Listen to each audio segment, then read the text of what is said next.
a break, man, give him a break, because he sure deserves one. And when he's back from his break, you'll see his parts made in Japan. He is the modern man, so give him a break. Hello there, Internet. Give me a break, man, here with another Japanese lesson for you. I still haven't decided on a name for this series. I'm still working on this. I've been researching other sites and other blogs and homepages to see how people do it. Teaching Japanese is tough. What I've decided to do is try to make shorter and more frequent lessons for you, and kind of attack just one focus each time. Today we're going to talk about a very short sentence here, and that sentence is as you can see right in front of you. How do you say where you live, right? Watashi wa Nihon ni sundeimasu. Watashi wa, watashi. Remember, point to your nose when you're speaking Japanese. Watashi wa Nihon ni, Japan is Nihon, ni in Japan, ni in Japan. Sundeimasu comes from the verb sumu, which is often, this is what it looks like, sumu, right? Sunderu is living, right? The pronunciation here is sumu, right? Sumu, or sunderu, right below you there. And that is living. Now, I have more notes on givemeabreakman.com, so please go check that out when you get a chance. Just building that homepage still.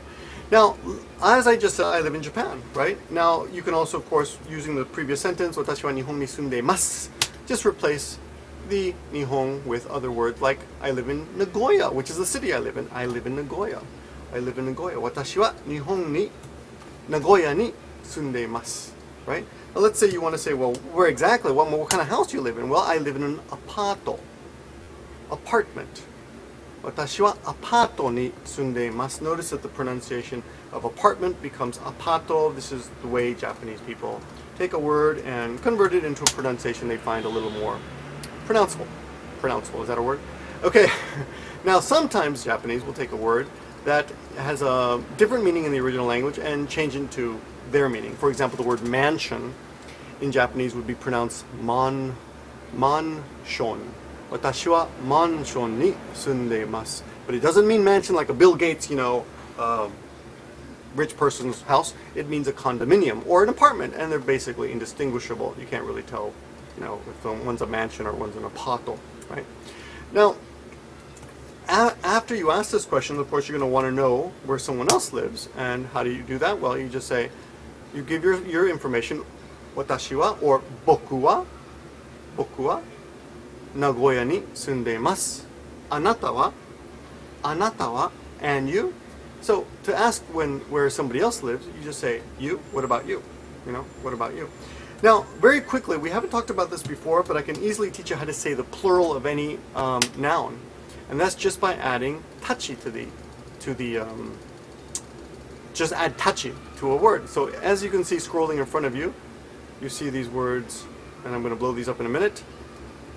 Watashi, watashi, right? Boku, ore, anata, anta, kimi, and kare.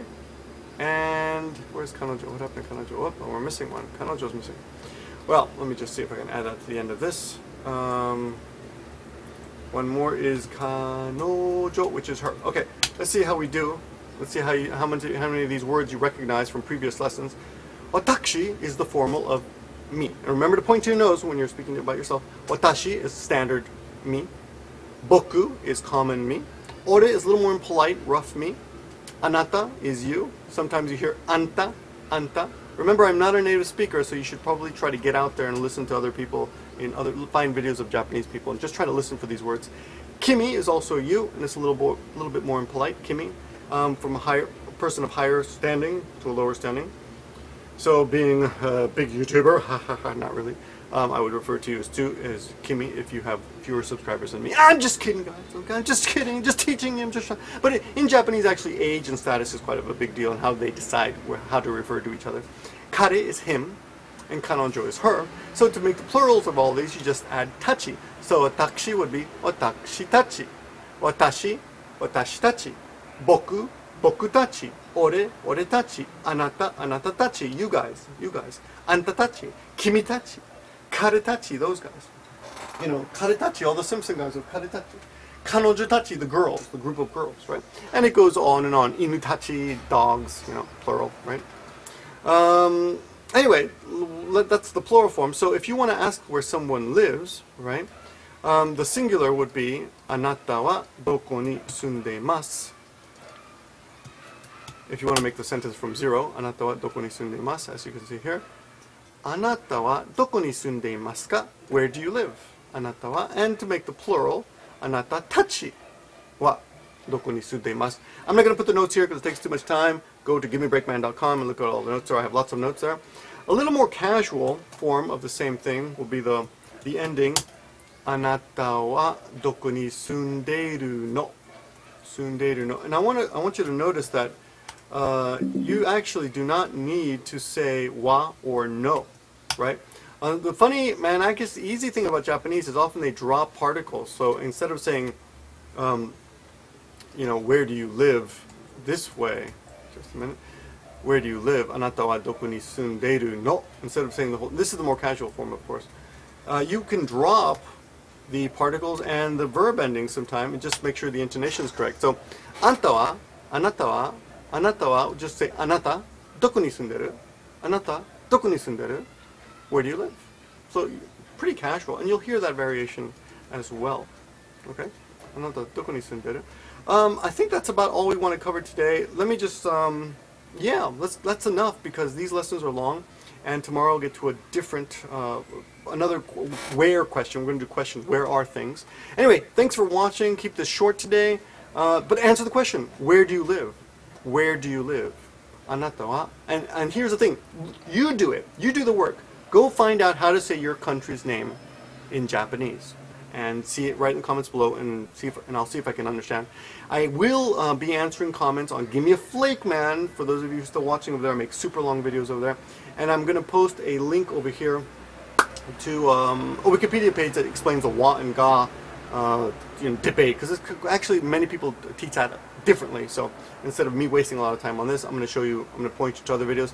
But I will eventually make my own version, because I notice that other people have different versions of how they teach it. So I will get to that. Anyway, today's question, anata wa doko ni sundeiru no?